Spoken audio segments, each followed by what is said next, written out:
noite, iniciamos mais uma edição do Encontro Marcado com Arruda Bastos Zé Maria Filomeno. Quero agradecer aqui a audiência de todas as semanas. De início, dizer que o telespectador pode rever os programas anteriores no site da TV Mais, tvmais.org. Pode comentar o programa de hoje no nosso WhatsApp, que é Fortaleza 85 99925 1122. O Ayrton já colocou. Pode também rever os programas no nosso portal na internet, portalarrudabastos.com.br, né, Zé Maria? Sim, sem dúvida, né? Tem todos esses e-mails para assistir o programa, né? Quem não tiver nenhuma das operadoras que transmitem, pode assistir pelo nosso portal. Pode assistir pela internet. E hoje é mais um dia especial, né, Zé Maria? Sem dúvida, mais um convidado ilustre, né? Que também é do ramo da comunicação social, do jornalismo, né? Jornalista, escritor, biógrafo, Luiz Sérgio Santos. Pronto, Luiz Sérgio aqui é um bate-papo, obrigado aí pela presença, vamos bater 1 hora aqui de papo, vamos fazer só um intervalozinho para o nosso telespectador beber uma aguinha, sair um pouquinho, caminhar, mas vai ser aqui 1 hora de bate-papo, de conversa. E a primeira, o Zé Maria já tem uma pergunta tradicional. Luiz Sérgio, fala um pouco da sua origem, onde você nasceu, né, o que seus pais faziam ou fazem, né, que lembranças você tem da sua infância, dos primeiros anos de vida. Bem, é um prazer enorme estar aqui ao lado de 2 grandes amigos, né, o Zé Maria Filomeno, a Arruda Bastos, né, são 2 nomes marcantes aqui da vida em Fortaleza. Tem uma história, cada um de vocês tem uma história bonita. Você como médico, você como empresário. E é um prazer enorme estar aqui, amigos. Bem, eu nasci no litoral, eu sou filho da praia, eu sou um visceral. Eu adoro o mar, aquele som do búzio, né, da praia. Nasci aqui no litoral de Bibiribe, Litoral leste, né? E fiquei em Bibiribe até os 8 anos de idade, quando nós migramos para Fortaleza. Meu pai é um filho de agricultor, também pessoa simples. Minha mãe, prendas do lar e costureira. É uma lutadora, batalhadora. Ambos estão aí, né? São longevos, têm uma vida saudável ainda. Mas a família toda de Bibiribe? Parte da família é de Bibiribe, nessa raiz toda é de Bibiribe. Minha mãe é de Cascavel. Ali vizinho. Cascavel. Só que minha mãe, a família é muito pobre, né, paupérrima, e ela foi adotada, ela foi criada por uma família de Bibiribe, que era a família do Gustavo Facó. Então, ela cresceu lá, e nós nos acostumamos a frequentar a casa dele. Gustavo Facó, só para orientar o público, era político, local, empresário? Não, ele era um proprietário de terras, também criava, plantava, não é? Então, e foi tabelião, foi coletor, né? Foi coletor, naquela época, coletor municipal. Então, teve essa convivência inicial, depois nós nos mudamos para Fortaleza. E crescemos aqui em Fortaleza desde os 8, 9 anos que a gente mora aqui em Fortaleza. Mas as raízes em Bibiribe continuam, temos parentes lá, tios que moram lá, né, pessoas do nosso afeto que moram lá. Então, essa parte da infância, ela tem essa parte rural, na praia, né, nas várzeas, e também tem essa parte família em Fortaleza. É grande? São muitos irmãos? Eu tenho 6 irmãos, né? Então, a família... Naquela época, existia perda, né? Minha mãe teve 2 perdas de recém-nascidos. Mas a família é relativamente grande para os padrões de hoje, né? Mas lá ainda falando lá da praia, você começou os estudos lá, então? Comecei os estudos. Lembra bem dessa época lá? Como é que era? Lembro, sim. Eu comecei os estudos numa escola privada. Na época ainda tinha palmatória. Eu lembro da palmatória. Eu sou da época da palmatória. E depois estudei no grupo escolar Ana Facó, lá em Bibiribe, né? Que Ana Facó é homenagem a uma poetisa, né? Muito, muito interessante, dos anos 50, dos anos 40. Estudei lá, depois vim para Fortaleza, né? Então, eu lembro do Anafacó, né? Quer dizer, uma coisa muito interessante, porque eu era um pirralho, um garotão, e lembro do Anafacó, que era uma escola dirigida pela dona Zéia Queiroz. A dona Zéia era prima da Raquel de Queiroz, é né? mesmo? Essa a Raquel de Quixadá e a dona Zéia lá do sítio Lucas, né? Lá em Bibiribe. E a dona Zéia, ela tinha aquela coisa do rigor, né? Da rigidez. E vendo agora de longe, disse, puxa vida, que bom que ela era daquele jeito. Ela nos fez um bem enorme, né? Colocando a questão da disciplina, né? Do compromisso com a hora, compromisso com os estudos. Então foi um período curto, mas muito interessante, e de vez por outra a gente encontra colegas daquela época, aquela coisa incrível. E aqui em Fortaleza, foram morar em que bairro? Aqui nós moramos num assentamento, num bairro novo, aqui perto, hoje é a Santana Júnior, aquela região ali, né? Na época era um bairro em nascimento, né? E depois, hoje a minha mãe mora aqui no Luciano Cavalcante. Que é próximo. Hoje todo mundo se dispersou, né? Cada um mora. Mas que atividade seu pai tinha quando veio para cá? O meu pai trabalhava em empresa de pesca. Ele trabalhou na Pempex, porque na época a pesca era uma atividade econômica extremamente produtiva, né? O Fortaleza era grande exportador, né? Então ele trabalhou nessas grandes empresas. Eu não lembro bem assim, o nome das pessoas na época. Mas hoje ele está aposentado, está totalmente retirado. Sua mãe continuou com a mesma atividade do lar e costureira ou mudou para alguma outra coisa? A minha mãe, ela é uma super protetora, né? Então há bastante tempo que ela realmente não tem uma atividade, digamos, de trabalho, além de cuidar dos filhos e cuidar da casa. Hoje ela mora... A casa dela hoje, no entorno, moram 2 filhos, né? Tudo anexado, é como se fosse uma grande vila, mora todo mundo junto. Mas ela mora só, ela tem a casa dela só, ela mora só, tem uma cuidadora e... Seus pais são separados? São separados, moram em lugares diferentes. E aqui, os seus estudos? Onde é que você foram? Aqui foi muito interessante, porque quando eu vim para... A minha mãe nunca descuidou dos nossos estudos. Eu sempre estudei em escola pública. Toda a minha formação foi em escola pública. O Anafacó era escola pública. E aqui em Fortaleza, a minha mãe nos matriculou numa escola recém-inaugurada que ficava no bairro do Mucuripe. Porque como era próximo do nosso local para o Mucuripe, a gente ia caminhar, ver minha irmã, e fomos estudar numa escola recém-inaugurada, muito bonita, no Mucuripe, que na época era Grupo Escolar Matias Beck. Que é uma homenagem, né, ao Matias Beck. Hoje mudou um pouco de nome, mas continuou. Talvez seja a única homenagem ao Matias Beck. Não, tem aquela praça ali, vizinho ao Náutico. Mudaram o nome. Mudaram o nome? Mudaram o nome, é uma pena. É porque eu acho que é uma empresa que está agora mantenedora da praça, né? Uma construtora. Então eu estudei no Matias. E eu tenho memórias muito fortes do Matias Beck, porque eu tinha professoras maravilhosas, de uma qualidade exuberante. Dona Arminda, Dona Ledina. Ela chegava dirigindo um Jeep, aquele famoso Jeep Willys. 51. E eram pessoas maravilhosas. E como a gente tem uma memória daquela época, não é? E a relação era muito saudável, né? A relação era muito interessante. Lá você passou quantos anos? Eu passei pouco tempo, porque logo em seguida eu concluí na época o 1º grau, aí fui para o 2º grau no grupo escolar Dragão do Mar, que também é aqui perto da Igreja da Paz. Da Igreja da Saúde, do Padre Nilson. Isso. Ali que eu estudei lá há pouco tempo. Ali na região do Mucuripe também. Mucuripe.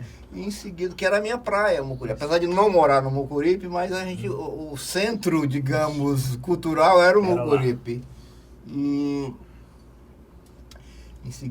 logo em seguida eu fui para o colégio do Padre José Nilson, que ficou meu amigo, ficamos grandes amigos. Isso no 2º grau? Eu comecei no Dragão do Mar, mas em seguida fui para o colégio do Padre José Nilson, ali na Manuel Jesuíno. Também o Padre José Nilson, que foi um grande benfeitor do Mucuripe, eu acho que ele é o patrono do Mucuripe, Ele tinha uma escola espetacular, super bem construída, um projeto arquitetônico lindíssimo. Escola religiosa? Hoje, não tinha viés, apesar dele ser padre, mas não tinha um viés ortodoxo de vincular, Claro, todos nós tínhamos uma formação cristã, ligada ao catolicismo, mas não tinha essa coisa ortodoxa de vincular. Então foi uma experiência espetacular no Colégio do Padre Nilson, eu cresci muito intelectualmente, tive a felicidade de me considerar amigo dele, né? Nós tínhamos uma relação espetacular. E tive grandes professores de francês, de inglês, de história, de português. Eu tive um professor de português, o professor Oswaldo, que me ensinou português, me ensinou gramática, me ensinou sintaxe. E numa escola pública, que era o Colégio Estadual Estudante João Nogueira Jucá, que era a escola do Padre Nilson, que era uma homenagem ao João Nogueira Jucá, aquele jovem rapaz que morreu no infortúnio do incêndio do hospital César Carlos, ali na Praça da Lagoinha. As suas atividades nessa época da juventude aí? Era só estudar ou jogava futebol, gostar de música? Corria pela região boêmia. Era. Mas eu jogava futebol, né? Era um peladeiro péssimo, sempre fui muito ruim, eu nunca fui bom nessa atividade. E eu trabalhava, começou a trabalhar. Comecei a trabalhar muito jovem, porque... Ajudar. Então, a minha atividade mesmo, lúdica, digamos assim, era jogar umas peladas, onde eu só jogava porque era dono da bola, digamos assim. E algumas saídas, praia, na época a praia era aqui à beira-mar. Basicamente, eu gostava muito de desenhar já naquela época. E na escola do Padre Zé Nilson, a gente estudava à tarde e à noite, e pela manhã tinha uns cursos profissionalizantes. Então tinha curso de eletricidade, de madeira, de mecânica e de artes gráficas. Eu fiz todos eles.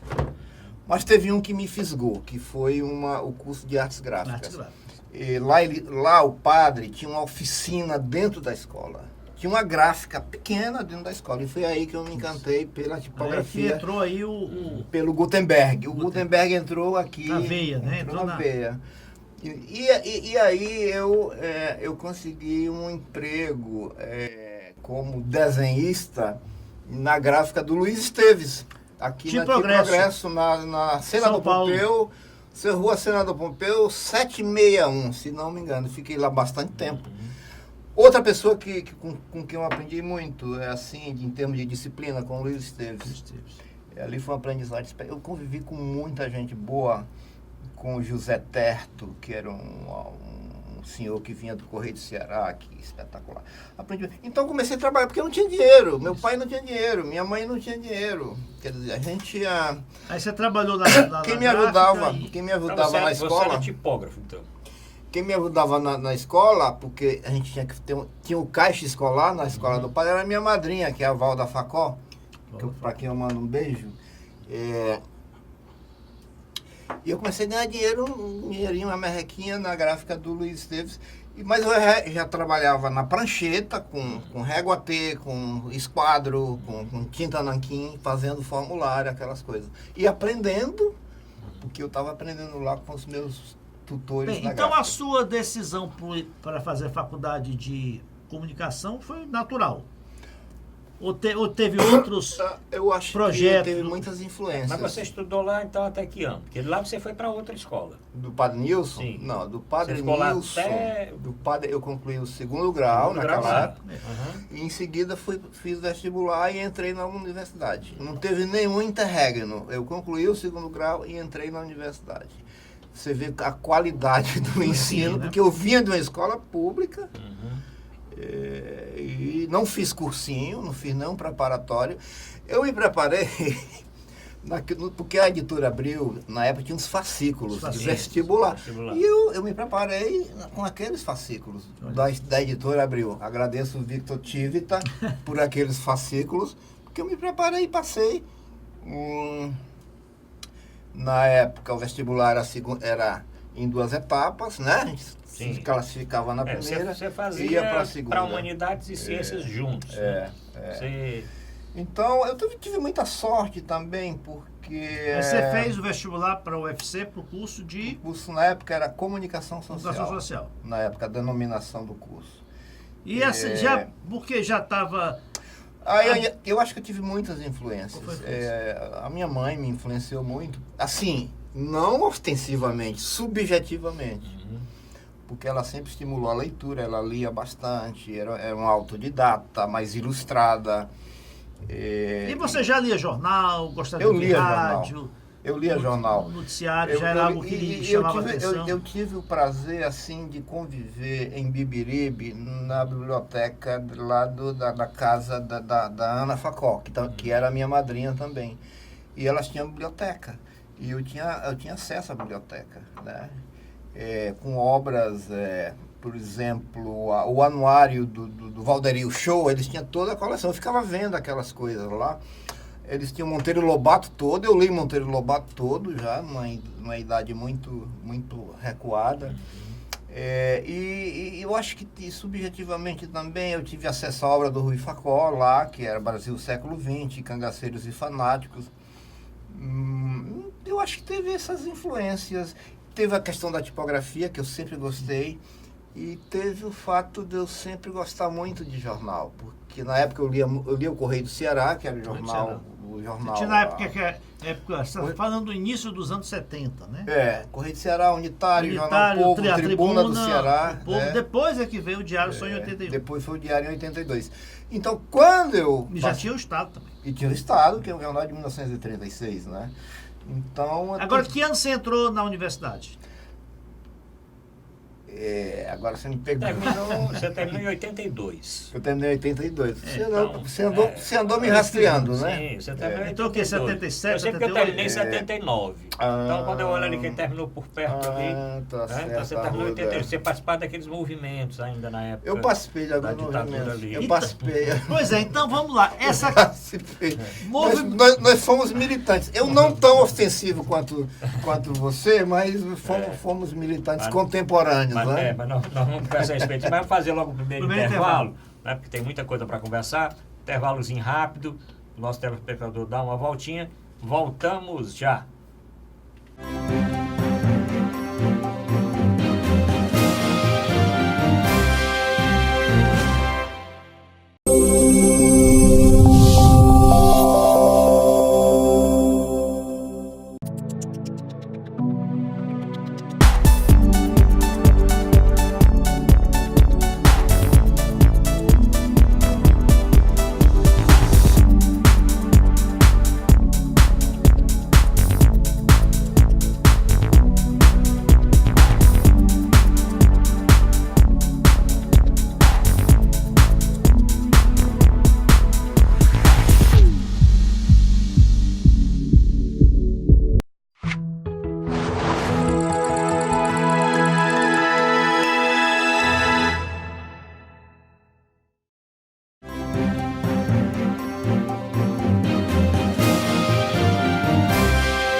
Voltamos a apresentar Encontro Marcado com Zé Maria Filomena Arruda Bastos, aqui na TV+.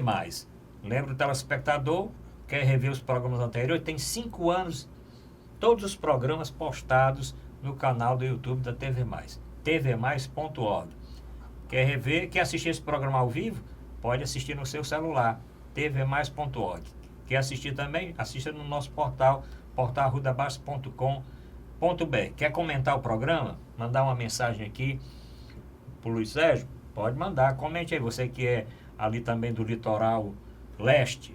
Bom, vamos continuar então, Vamos continuar. Então, chegamos à Universidade Federal do Ceará, ali no 77, 78, né, que você deve ter entrado. Eu acho que é 78. Deve ter 78. Um momento de muita ebulição política, né? Era o finalzinho ali da ditadura militar, do período de arbítrio. E você estava no centro, curso lá de Ciências Sociais, assim como o curso de Direito, Economia, ali era a nata do pensamento político progressista. Como é que você se envolveu nos debates, nos movimentos estudantis? Era a luta pela anistia, na época já era anistia. os partidos políticos, né, se reorganizando.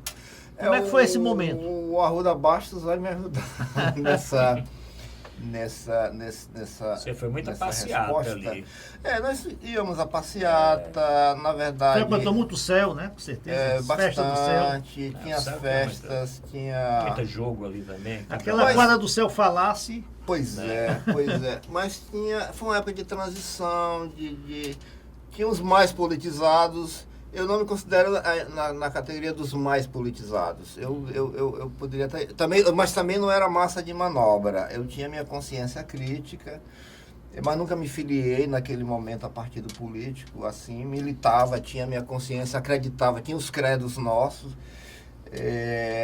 Mas a minha geração, eu nasci em 57, em novembro, no dia 7 de novembro de 57. A minha geração, ela foi muito vítima da falta de informação fluida. Nós não tínhamos nós não fomos muito preparados. Eu não fui muito preparado politicamente. Só muito depois eu me recuperei, mas não tinha aquela consciência exata do momento que nós estávamos vivendo. Tem um depoimento curioso que quando eu estudava no primeiro grau, se não me engano, o Médici veio aqui a Fortaleza e nós fomos levados para balançar a bandeirinha pro E tinha isso mesmo, presidente Médici. tinha. Eu Nas lembro calçadas ali, é. na Luciano Carneiro, a saída do aeroporto. É. Eu estava lá, eu não sei que idade eu tinha, talvez uns 12, 13 anos, não sei, balançando. Então, a nossa geração foi muito assim, vítima dessa tentativa aquela campanha toda do antiluminista. ame ou deixe. Isso, ame, Brasil, ame ou deixe. Brasil, ame ou deixe. Então, só depois é que você corre um pouco atrás do prejuízo, né? Na universidade tinha muita festa também, tinha a questão política, mas também você sabe disso, tinha muita aquele envolvimento atividade. lúdico que Você falou dos ajudava. professores aí, até de Beberibe, e na universidade, que mestres aí lhe influenciaram? Muitos me influenciaram. Eu fui muito influenciado por muita gente na universidade. Eu tive grandes professores. A Dízia Sá, o Teobaldo Landim. O Teobaldo Landim, eu sei que tem para o bem e para o mal, ele era um polêmico, você sabe disso, sim. Né? O próprio André Aguete, nosso amigo André, conta histórias, blá, blá, blá. Mas o momento, aquela conjuntura foi muito perversa com muitas gerações. Então o Teobaldo me influenciou, o Faria Guilherme, que também é um outro assim, que eu adoro o Faria. O Faria me ajudou muito na parte de editoração, foi um grande professor na área de editoração. Tem um outro que me influenciou muito, que foi o Flávio Pontes, que o Flávio morreu muito jovem. Morreu do coração. O Flávio é irmão do Alan Neto, é irmão do grande do Sérgio Ponte, é o irmão do Sebastião do Tião, que é professor da história, um grande professor da história. O Vianney Mesquita, que é um filólogo, o meu grande amigo, fiquei amigo de todos. José Vianney Campos de Mesquita, que é um filólogo, a Júlia Miranda, a Ivonete Maia, não é? Então eu tive grandes professores na minha graduação na UFC. O Cid Carvalho, que foi meu professor de Direito, né? Mas ele dava aula de radiojornalismo, foi meu professor de radiojornalismo. O professor Luiz Campos, uma figura, foi meu professor e amigo. Eu fiquei amigo de todos os meus ex-professores e foi uma convivência espetacular, aprendi muito com eles. A despeito daquele momento, as condições de infraestrutura precárias, assim, mas era a realidade do momento e todos nós evoluímos, né? Então eu tive grande... E durante a faculdade, o seu foco já era ir para a imprensa? Porque a comunicação tem várias oportunidades, tem a publicidade, né? Tem... Claro, você já tinha o foco de entrar... E nessa época também, você trabalhava... Continuou trabalhando lá na gráfica ou passou já para trabalhar em outro meio de comunicação já? Pois é, Arruda. Quando eu passei no vestibular, fui picado pela mosca azul. Aí tomei uma medida drástica, que foi conversar com o Dr. Luiz Esteves, que era meu amigo também, e aí fui trabalhar na Tribuna do Ceará, que era um jornal, o Jornal do Sancho, né? Zé Afonso Sancho. Fui trabalhar na Tribuna, rapaz, como paginador. Eu não fui para redação. Desembargador Moreira. Na Desembargador Moreira, ali, onde hoje é a TV, onde funciona a Rádio Verdes Mares, né? Agora explica aí só para os nossos ouvintes o que é que o paginador faz. A Tribuna era ali onde, na esquina com a Pontes Vieira. Ali foi depois. Foi depois, Na minha época de Tribuna, que separou, era ali naquele mesmo prédio do Grupo Edson Queiroz, do Diário do Nordeste. Então, sim, mas eu quero só saber o que é que o paginador fazia? O que é que o paginador faz no jornal? Naquela época, toda a produção era analógica. Não tinha computador, era máquina de escrever e era tudo analógico. Então, o paginador, ele pegava as tiras de texto, cortava com a tesoura, colava na página com cola de sapateiro. Que é aquela cola que tem aquele cheiro forte, né? Que tem uma certa insalubridade. Tem uma certa insalubridade. Causa dependência química para algumas pessoas. E eu fazia aquilo, eu era paginador. Eu colava as matérias na página do jornal, no jornalão. E meu chefe ali era o Edvar de Souza, grande figura, que morreu também precocemente num acidente.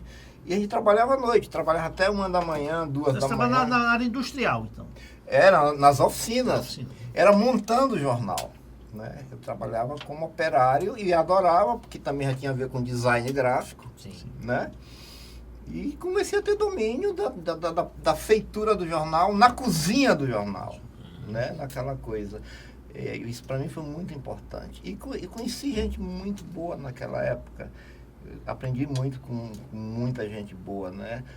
Conheci um Bené Fonteles. O Bené, na época, que hoje é um grande artista plástico nacional, ele fazia algo parecido, porque a página dele no diário, na Tribuna, ele ia montar lá dentro também com a gente, né? Como paginador. E conheci nessa época um cidadão espetacular chamado J. Ciro Saraiva. E o Ciro, a gente teve uma química muito forte, porque ele me convidou para escrever no tabloide dele. Ele tinha uma revista semanal chamada TC Revista. E teve uma química, eu comecei a escrever para o Ciro Saraiva. Ficamos amigos. Ciro depois passou para o governo também, né? Aí depois foi para o governo. Foi uma amizade que continuou no governo Gonzaga Mota, né? Então o Ciro me ensinou muito. Por quê? Porque me deu a oportunidade de fazer muitas coisas. Na época, a executiva dele na redação era Ana Lúcia Machado, que hoje está no Sebrae. Então eu acho que eu tive muita gente. Aí você passou quanto tempo na Tribuna? Eu passei pouco tempo, talvez um ano e meio, né? E quando é que você foi para a redação do jornal? Pronto. Sim, aí... Isso aí tudo ainda como universitário, né? Ainda na Tribuna eu estava no primeiro semestre do curso. Mas só que na Tribuna eu também comecei a escrever algumas coisas, porque o Tamer Sancho, que era filho do Sancho, a gente desenvolveu uma certa química de relacionamento. E eu comecei a fazer algumas coisas pro Tamer e tal, e comecei a escrever algumas coisas na Tribuna, né? E foram amizades construídas com o próprio Sancho, né? Na época a diretora de redação era Inês Aparecida. E tinha um grande cronista na redação que era o Ciro Colares. Tinha o Ciro Saraiva e o Ciro Colares. E esse pessoal todo, rapaz, esse pessoal todo acaba te influenciando de algum modo, porque nós não somos ilhas, nessa época, né? A Tribuna tinha uma parceria com o Sistema Verdes Mares, né? Não tinha Diário do Nordeste ainda. Não tinha diário de 82. Só depois a gente vai ver, porque nessa época você está dentro, depois como pesquisador, eu começo a ver coisas que naquela época eu não via, né? Que foi essa parceria do Sancho com o Edson Queiroz, né? Durou muito tempo. Que durou muito tempo, durou bastante tempo. Mas isso é coisa que a gente só vai ver depois, porque na verdade o prédio era do Edson Queiroz, né? E o Edson Queiroz foi quem deu o dinheiro para o Sanches comprar a impressora, que foi a primeira impressora offset do Ceará. Bem, Foi aí, na tribuna. terminada a faculdade... Mas você fez a pergunta anterior, como eu fui para a foi redação. Você foi O Flávio Pontes é o culpado disso. Grande Flávio. Ele era nosso professor de redação na universidade, no 3º semestre. E a gente fazia muito exercício de redação. E ele disse, olha, você não quer ir para o Jornal o Povo? Porque ele era chefe de redação do Jornal o Povo. Olha, você vai lá. Aí ele me deu um emprego no Jornal o Povo. Não foi estágio. Claro, eu era estagiário, entre aspas, mas era remunerado, já com salário de repórter iniciante. Eu comecei no Jornal o Povo pelas mãos do Flávio Pontes. Né? O Flávio que me levou para lá. Infelizmente, logo em seguida, ele veio a falecer num acidente cardíaco. Foi, já teve um infarto fulminante. Mas eu continuei no jornal durante 4 anos. Então, eu me graduei, eu me formei dentro do Jornal o Povo. Repórter de política, de quê? De eu comecei como plantonista. Plantonista. Então, eu entrava no jornal 6 da noite e ficava até o fechamento. 1 da manhã, 2 da manhã. Ficava cobrindo aqueles fatos da noite. Então, cobria tudo que acontecia à noite. Né? Eu lembro que a primeira manchete minha no Jornal o Povo foi um acidente em Caucaia. Fomos para Caucaia. Cobri um acidente automobilístico onde as pessoas foram carbonizadas nesse acidente. Não teve sobrevivente. E foi uma experiência para mim muito, muito marcante por cobrir esse evento e que virou manchete do jornal, né? Foi uma experiência bem, bem marcante. A gente não estava preparado para aquele cenário, para aquela situação, mas a gente fez essa cobertura. Mas vamos fazer o seguinte, vamos chegar já na vida do Luiz Sérgio profissional. Nós temos que falar muita coisa aqui, dos livros, das pesquisas, isso. né? Vamos fazer logo um intervalo, porque agora, próximo bloco, nós não podemos parar 1 minuto. Voltamos já.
Voltamos a apresentar Encontro Marcado com Arruda Bastos e Zé Maria Filomeno aqui na TV+. Lembro mais uma vez, o WhatsApp do programa aqui é Fortaleza. Aí tu colocou 85999251122. Comente o programa de hoje. Lembro a página, o canal da TV+, tvmais.org, para o telespectador assistir este programa ao vivo, rever os programas anteriores, rever esse programa daqui há mais algum tempo. E lembro também o nosso portal na internet, portalarrudabastos.com.br. Zé Maria, vamos já chegar no Luiz Sérgio como profissional, né? Sem dúvida. Mas nessa área ainda de chegamos. estudante aí, o que é que tem mais assim que você podia falar? Você trabalhou no Povo até terminar? Quando você terminou, como é que foi a concorrência para lhe contratar? O Edson Queiroz lançou o diário em 82, né? No ano que você terminou. 81, novembro de 81. 81. Você terminou em 82. Dezembro a novembro. Acho que foi Dezembro de 81. E onde é que ele ia buscar os profissionais? Nos concorrentes, né? Então, a grande parte da redação do Jornal o Povo foi para o Diário do Nordeste. Né? Eu lembro. E eu não fui na primeira leva, mas fui na segunda leva, né? Porque ficou meio chato ficar renegociando o salário com a empresa, né? Na época, o Demócrito era o gestor, o Demócrito Duma, Tinha o Raimundo Costa, né? O Zé Raimundo Costa era o diretor administrativo, Muitos anos, grande né? figura, o nosso grande Joracos, né, como ele assinava no jornal. Eu acabei indo pro Diário do Nordeste. Na época o diretor do jornal era o Maurício Xerez, superintendente. O editor era o Bilas, Francisco Bilas, de saudosa memória, também precoce, né? E tinha grandes figuras, do Edmundo de Castro, Dedé de Castro, Durval Aires, já estava lá. O Durval. O Padre Lopes foi depois, né? O Pada foi sucessor do Xerez, quando o Xerez deixou a superintendência. Então foi outra situação, né? Era um estilo diferente. O Diário vinha com a sedução do novo, da tecnologia, com a coisa intrépida do Edson Queiroz e foi uma experiência assim muito marcante. Se é verdade que você estava lá na redação quando teve o acidente da VASP que vitimou o Edson Queiroz? Nesse acidente, todos nós tomamos conhecimento pela manhã né, logo cedo, e claro, todo mundo foi para a redação. Na época não tinha nem comunicação por celular, né, era tudo analógico. Fomos para a redação e a direção, fomos fazer uma edição extra, que foi a primeira edição extra do jornal, do Diário. Foi essa edição do acidente da VASP, né, que vitimou o Edson Queiroz e vitimou grande parte dos empresários da indústria têxtil, né, do Ceará, que vinham de uma fenite em São Paulo. Serra da Aratanha, né? Foi na Serra da Aratanha. Pacatuba. Então foi uma experiência relativamente traumática, né, que era uma grande perda, e muita adrenalina na redação também. Na feitura do jornal. Eu lembro das fotos do Capibaribe Neto, que subiu a serra, e eu lembro de uma foto de uma coisa inteira do avião, que era uma turbina. Ele conseguiu fotografar talvez a única peça que ficou inteira do avião. Então foi uma experiência muito traumática, né, naquele momento, e que certamente mudou os rumos do jornal naquele momento. O que é que o Edson Queiroz planejava para o Diário do Nordeste quando ele resolveu entrar, né, na área do jornal impresso?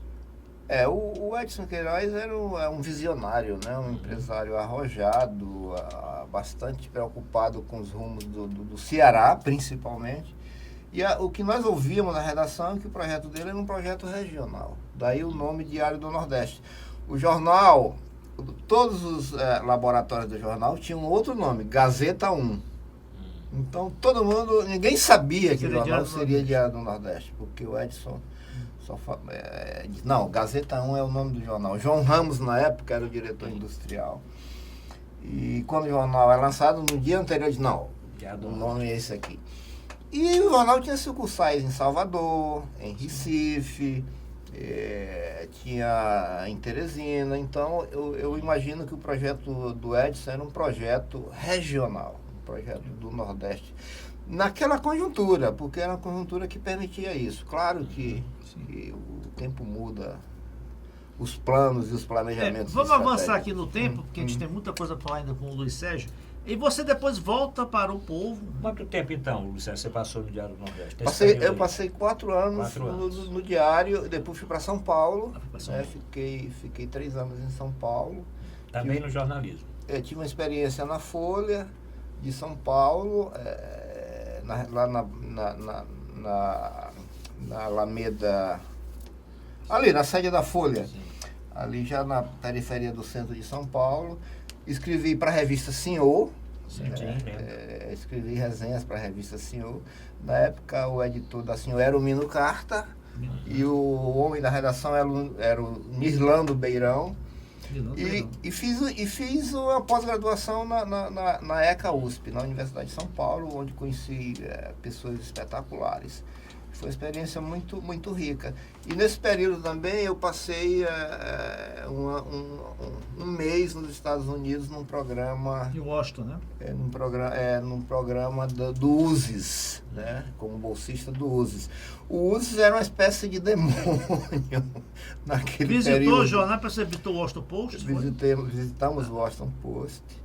Eu lembro que quando eu estava vendo o filme Todos os Homens do Presidente, eu disse, puxa vida, os caras conseguiram reproduzir a redação. E conheci o Philip Graham, que era o filho da Margaret Graham. Sim. Ele era o executivo do jornal, né? Eu cheguei a conhecê-lo. Conheci o Ben Bagdikian, que é hoje naquele filme The Post do Spielberg. Ele é quem recebe os documentos do Pentagon Papers. Isso. Eu conheci o Ben Bagdikian. Que eram informações do Pentágono, né, da Guerra do Vietnã. Exatamente. Que o governo até entrou na justiça, o governo americano entrou na justiça para que não fossem publicadas, porque tinham caráter de sigilo, né, de segurança nacional, mas mesmo assim o Washington Post publicou e levou que outros jornais americanos publicassem. Sim, mas aí você Então, voltou para Fortaleza e aí foi para o Jornal Povo. Pois é. Aí nessa eu era... Pronto, mas eu já era professor da universidade. Eu acho que a gente pulou. Pulando. Você é professor da faculdade desde quando? Eu entrei em 84. 84. Olha só, por que eu entrei como professor? Eu nunca pensei em ser professor. Mas teve um acidente que matou o professor Teobaldo Landim. E o professor, que era editor do Jornal Estado, naquela época. Conheci ele nessa época. Pois é, e o Teobaldo, a área dele era a minha área, que era redação e editoração. E aí eu fui chamado como professor substituto. Foi um convite. E eu fui dar aula. E em seguida abriu o concurso e eu entrei então como concursado. E você até hoje, professor? Eu continuo como professor ainda. É professor 20 horas. A minha carga horária é muito reduzida porque eu tenho atividade no mercado privado para não dar conflito, etc. Conflito legal. Falando de professor, qual a diferença que você hoje ainda é professor? A diferença da sua época para a época atual? Como é que está o curso de jornalismo? Como é que tá? O que é que mudou aí? Mudou demais. Eu acho que é uma mudança estrutural. É um corte de navalha, porque a minha geração é toda analógica. E hoje a produção é toda digital, quer dizer, mudou tudo. Na época, a base bibliográfica era mínima, era muito pouca. Hoje é estupidamente arrojada. Inclusive algumas teorias com as quais eu não concordo, porque o cara faz uma teoria sobre o fluxo dos ventos e leva isso para a sala de aula, tentando criar uma metodologia pedagógica que tem muita inconsistência. Tem muita invenção também, né? Mas no essencial permanece, que são os valores. Os valores do jornalismo, que é a apuração, a checagem, cruzar a informação para não publicar informação errada. Esses valores estruturais, eles todos permanecem. Esse compromisso, o ceticismo, que é um valor do jornalista. Você tem que ser cético, né? Cruzar e seguir algumas máximas de investigação. Agora mudou muito o jornalismo de lá para cá, né? Diz que hoje não dá mais para ser jornalista só de jornal, só de redação. Hoje você tem que dominar todos os veículos, né? Que é a internet, os blogs, as redes sociais. E as próprias redes sociais também estão no audiovisual também, não é só... Então, como é que você vê o jornalismo hoje? E outra pergunta, quando você como professor, quando surgiu esse rede social, internet, blog e tal, como é que foi essa transição? Eu lembro que antigamente... O jornalismo vai acabar? O jornalismo impresso vai acabar? Vai ficar só a internet? Eu lembro que a gente esperava de manhã cedo chegar o jornal para ver notícias. Depois, quando surgiu a internet, não. Chegava de noite, 10, meia-noite, eu olhava lá, já via o jornal de assim. Agora não, agora é em tempo real. É tempo real, né? Eu acho que a nossa geração, nós estamos tendo esse privilégio de viver várias vidas. Quer dizer, a minha vida são várias vidas.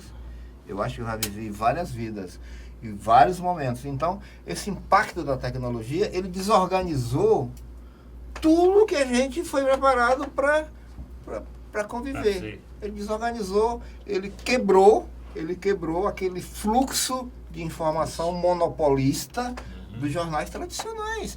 Porque cada um de nós virou emissor. Eu sou emissor, a Ruda é emissor, Isso. Zé Maria é emissor, nós somos emissores de informação. Então isso é um choque estrutural. E isso desorganizou as empresas, isso desorganizou no sentido de dar um impacto para uma situação para a qual ninguém estava preparado. Ninguém estava preparado para essa nova onda, né? Do que o Zygmunt Bauman chama de sociedade líquida, da liquefação. Tudo é líquido, porque o analógico acabou, agora tudo é virtual. Então a liquefação ela desorganizou tudo. E aquele monopólio do emissor de informação, que era o jornal que a gente esperava, ficou em xeque. Claro que os jornais impressos continuam com grande credibilidade.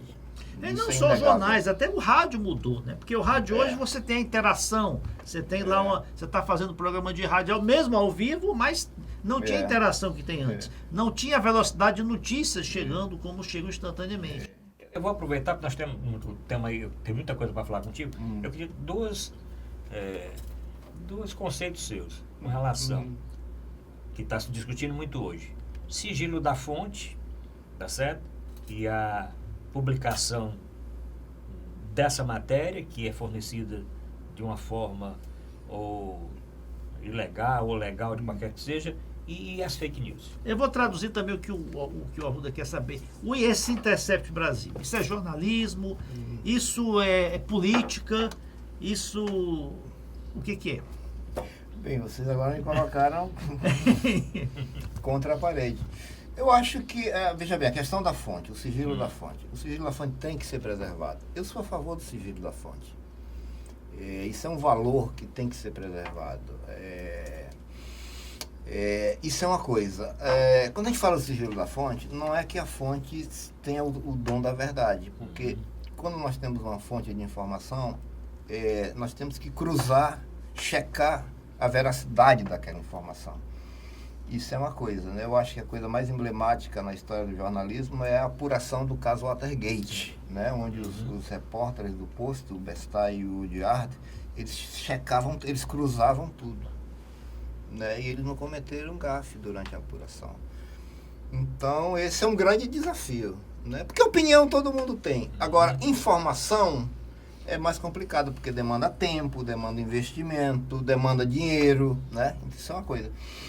Sigilo da fonte. Agora, e como é que essa informação chegou a você?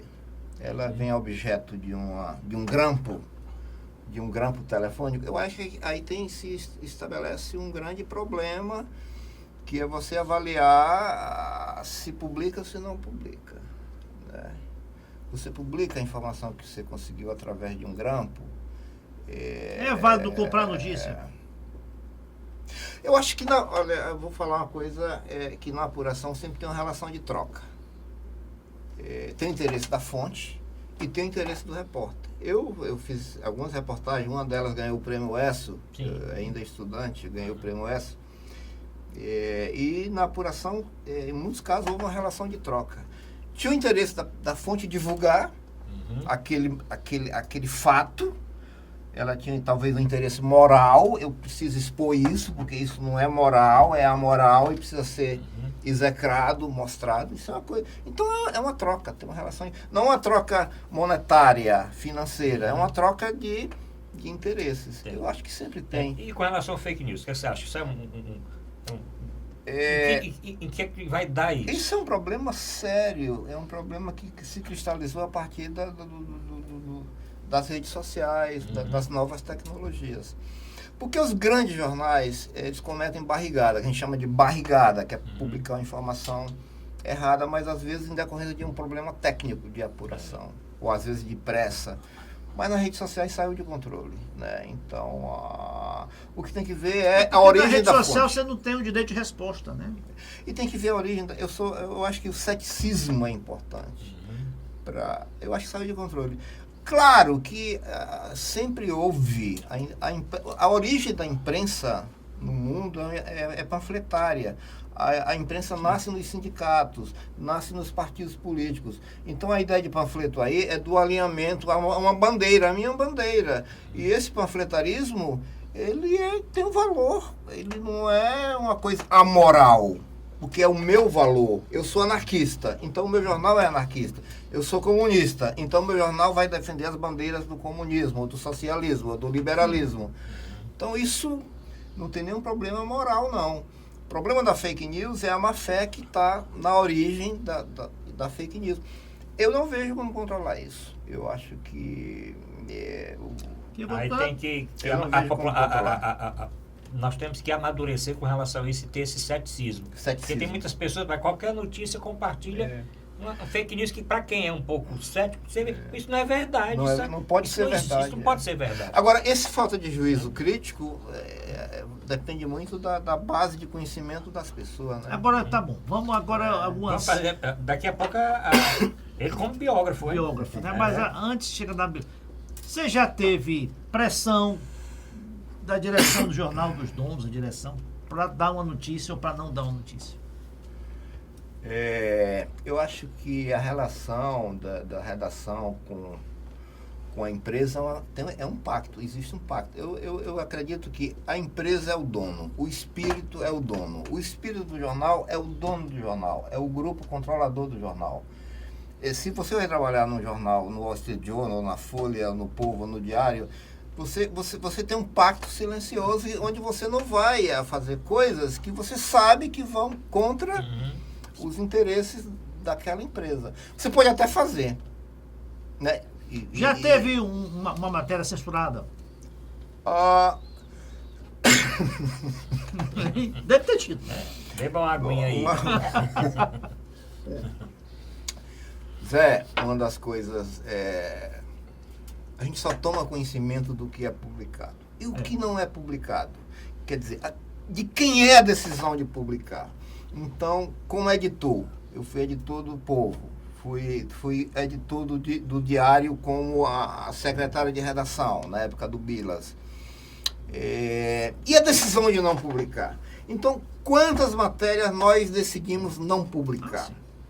Ou dar com menos destaque? Então, o que não é publicado, em muitos casos, é muito mais importante do que não foi publicado. Agora, que tem pressão, tem. Sempre tem pressão, tem negociação, tem... Porque não é um exército Brancaleone, não é uma operação, não é um suicídio coletivo. Eu diria que é um negócio. É um negócio, é um business e que tem umas regras, né? Tem umas regras de convivência, porque nem tudo pode ser publicado. Sem dúvida. Eu lembro de um episódio no caso Watergate, onde o Ben Bradley, que eu conheci o Ben Bradley em Miami, que era o editor do Watergate, do post no Watergate, tem uma frase onde o secretário de Estado critica que se você publicar isso com o Woodward, eu vou em cima da sua dona, que era Catherine Graham, e esmago os peitos dela. E o repórter colocou no texto a frase. Aí o Ben disse para ele, olha, pode publicar tudo, só corte os peitos. Agora, vem cá. E as suas biografias, como é que começou? Qual foi a primeira? Como começou? Pois é, essa história foi também meio acidental, né? Porque eu tinha uma certa fixação na história do Rui Facó, que a minha mãe conviveu com o Rui, assim, conheceu o Rui e me conversava sobre ele, eu fui ler os livros dele, eu não conheci o Rui. E eu assumi um compromisso, digamos, emocional de um dia escrever a história dele. Mas isso foi protelado durante muito tempo. Eu não tinha como, porque não tinha nenhuma informação sobre ele. Aí eu comecei, assim, meio, digamos, atabalhoadamente. E a minha primeira coisa foi gravar uma longa entrevista com a irmã dele, com a Ana Facó. E gravei essa longa entrevista com a Ana, e fiquei com ela guardada e tal. E foi a partir disso que a coisa, durante mais de 10 anos, foram mais de 10 anos de pesquisa. Não 10 anos continuados, mas porque tinha lapsos, eu não sabia para onde ir, porque não tinha fonte, né? Aí eu tive uma ideia que foi o seguinte, eu consegui publicar no Observatório da Imprensa uma notícia, eu entrei em contato com eles, falando do meu interesse em escrever a biografia do Rui. E a partir dessa notícia eu comecei a receber contatos do Brasil todo em relação... Aí a coisa ganhou outra dimensão e a biografia acabou saindo, eu tive grandes ajudas, né? O Inácio de Almeida, que mora em Brasília, jornalista nosso amigo, ajudou bastante, né? Muitas pessoas. Aí a família do Rui ajudou também, os descendentes, com algumas informações. E depois do Rui você fez... Aí depois do o Rui deu uma... Isso. Foi assim a minha estreia, né? Eu comecei a ganhar gosto disso. E aí veio a primeira edição e depois veio a segunda edição. Porque quando saiu a primeira edição, chegou muita coisa em relação ao Rui, inclusive uma influência que ele exerceu sobre o brasileirista que escreveu a história de Padre Cícero Juazeiro, Sim. o Ralph Della Cava. E eu entrei em contato com o Ralph Della Cava, que já me deu uns subsídios para uma outra segunda edição, que saiu muito perto uma da outra. E foi uma boa experiência. E aí você perguntou sobre a... Depois, a seguinte foi a história do Jornal Estado. Jornal Estado. Né? Que foi o meu mentor foi o Ricardo Palhano, né? Filho do vereador Xavier Pereira. O Ricardo há muito tempo me provocava, mas aquela provocação que vai um ano, aí eu entro no segundo ano, aí um dia eu disse, não, vamos fazer. Não, realmente o trabalho muito bem feito, eu realmente... Vamos fazer. Porque você pega 80 anos, né, de história do jornal. Aí foram 5 anos de pesquisa no Jornal Estado, foram 5 anos. E eu não conhecia a história do jornal. Quando eu decido, juntamente com o Ricardo Palhano, a fazer essa pesquisa, eu descobri um acervo do jornal dentro da redação do Jornal Estado. A partir da primeira edição. E aí, meu amigo, eu viajei no tempo. Né? 1936, setembro de 36, quando veio a primeira edição do jornal. Aí, uma das coisas que eu me preocupei foi recuperar a conjuntura política. É porque a história do nosso Estado, ela caminha com a história política do Estado do Ceará nesse período todo. Né? E é incrível, porque, veja bem, o governador era Menezes Pimentel. Quem era o Golbery do Menezes Pimentel? Era o Zé Martins Rodrigues. Né? O Zé Martins Rodrigues era o super-ministro, uma inteligência brilhante, jovem. Eram dois jovens de classe média, o Menezes, um moreno do interior, um self-made man, né? E eles lançaram um jornal, o jornal era ligado ao governo do Menezes Pimentel. O jornal veio para dar suporte ao governo do Menezes Pimentel. Então eles fizeram um grande jornal. Aí você tinha Plácido do Castelo, é da primeira turma, Raul Barbosa é da primeira turma, você tem Walter de Sá Cavalcante, você tem Alfeu Abuim. Aí disse, poxa, esses caras são a história do Ceará. Então, aí você fica deslumbrado. E o jornal era muito, muito bem feito, muito bom. Como ainda hoje mantém a tradição. Então, eu dividi o livro do jornal em duas fases. A primeira fase, que vai até 65, quando o Vené Luiz compra o jornal. Né? Primeiro momento e segundo momento. Primeiro momento, pega o período do Zé Martins, depois tem o período do Walter de Sá Cavalcante, depois o período o Parsifal já é um pouquinho mais na frente, tem o período dos irmãos Martins, o doutor Martins Filho, o Cláudio Martins e o Fran Martins, né? E depois vem o período do governador Parsifal, com o Temístro de Castro Silva no comando. Então, é um jornal que tem uma história absolutamente tem muita resistência também, né? Muita resistência. E eu lembro na época do Walter de Sá Cavalcante, que era PSD, o jornal ele esgrimava com o Jornal Povo, que era o Sarazate, lá de um lado, o Sarazate UDN e o Walter de Sá PSD. Então eles tinham polêmicas incríveis, né? Na primeira página.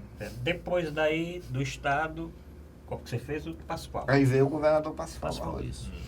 O governador Parsifal saiu de dentro da pesquisa do Jornal Estado.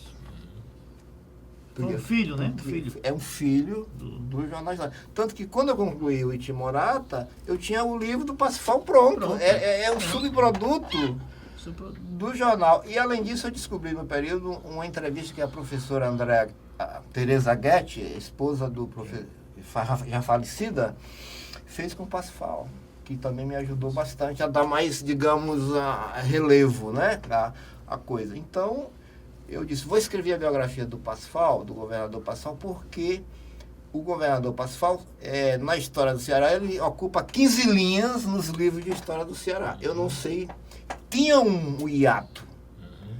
Eu disse, poxa, esse cara tem uma história incrível. Aí mergulhei na história dele e é fascinante. E ainda não parei, ainda estou vendo as coisas do Parsifal aí. E qual o seu projeto agora? Qual é o seu projeto de pesquisa? O que você está pesquisando aí? Qual é a biografia que você gostaria de fazer? Puxa, e que você está fazendo? Amigo, que projeto você gostaria de fazer? Eu estou numa pesquisa que está Eu vou dar uma sugestão. Biografia nós falamos dele hoje, Edson Queiroz. Né? Edson Queiroz. Sem dúvida, uma grande biografia. Eu não estou à altura ainda de fazer essa biografia. Eu estou com um trabalho aí sobre em andamento, uma pesquisa que está relativamente parada, porque uma outra atravessou, que é do Luciano Carneiro, que é um fotógrafo.